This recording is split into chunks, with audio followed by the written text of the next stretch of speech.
4000 kilometre জুড়ে থাকা যুক্তরাষ্ট্রের সকল সামরিক স্থাপনাগুলোতে কি হামলা চালানোর সক্ষমতা অর্জন করে ফেলেছে ইরান? তবে কি তেহরানের অস্ত্রের নজরে রয়েছে মার্কিনীদের প্রতিটি সামরিক ঘাঁটি? জানা গেছে শুধুমাত্র একটি আত্মঘাতী ড্রোনেই কমপক্ষে 12টি প্রিসিশন গাইডেড বোমা বহন করতে সক্ষম ইরানের সামরিক বাহিনী। যদিও এরই মাঝে কুয়েত, জর্ডান ও বাহরাইনে অবস্থিত মার্কিনীদের সামরিক ঘাঁটিগুলোতে হামলা চালাতে মিসাইলের পাশাপাশি এই আত্মঘাতী ড্রোনগুলোও ব্যবহার করেছে তেহরান। প্রশ্ন হলো, যুক্তরাষ্ট্রের বিরুদ্ধে যুদ্ধ চালিয়ে যেতে আর কতগুলো সমরাস্ত্র রয়েছে ইরানের সামরিক বহরে? প্যাট্রিয়টের মতো অত্যাধুনিক এয়ার ডিফেন্স সিস্টেম থাকার পরও ইরানের ক্ষেপণাস্ত্র ও ড্রোনগুলোকে প্রতিহত করতে যেন হিমশিম অবস্থায় পড়েছে মার্কিন সামরিক বাহিনী। জানা গেছে কুয়েতের আলী আল সালেম মার্কিন বিমান ঘাঁটিতে থাকা প্যাট্রিয়ট মডেলের একটি এয়ার ডিফেন্স সিস্টেমকে সম্প্রতি গুঁড়িয়ে দিয়েছে ইরানের সর্বোচ্চ প্রতিরক্ষা বাহিনী আইআরজিসি। কিন্তু কিভাবে এই সফলতা অর্জন করছে তেহরান?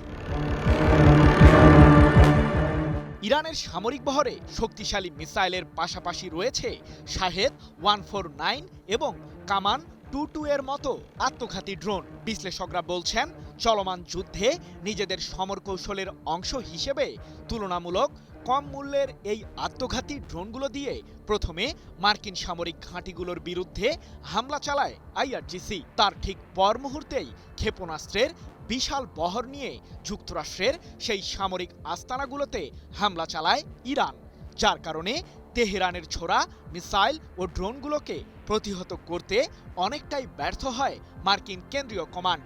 ফলে অস্ত্র এবং অবকাঠামোগত দিক থেকে ব্যাপক ক্ষতির মুখে পড়ছে যুক্তরাষ্ট্র।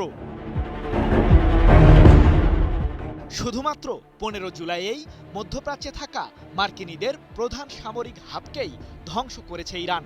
কুয়েতে অবস্থিত কেজেএল নামে পরিচিত ওই হাবটির সাহায্যে মধ্যপ্রাচ্য জুড়ে থাকা নিজেদের সামরিক ঘাঁটিগুলোতে অস্ত্র ও গোলাবারুদ সরবরাহ করত মার্কিন কেন্দ্রীয় কমান্ড। আইআরজিসির দাবি, অপারেশন নাসর 2 এর অংশ হিসেবে যুক্তরাষ্ট্রের ওই সামরিক স্থাপনা লক্ষ্য করে দফায় দফায় মিসাইল ও ড্রোন হামলা চালিয়েছে ইরান। আর এতেই দাউ দাউ করে আগুন লেগে যায় মধ্যপ্রাচ্যে থাকা যুক্তরাষ্ট্রের ওই প্রধান সামরিক ঘাঁটিতে।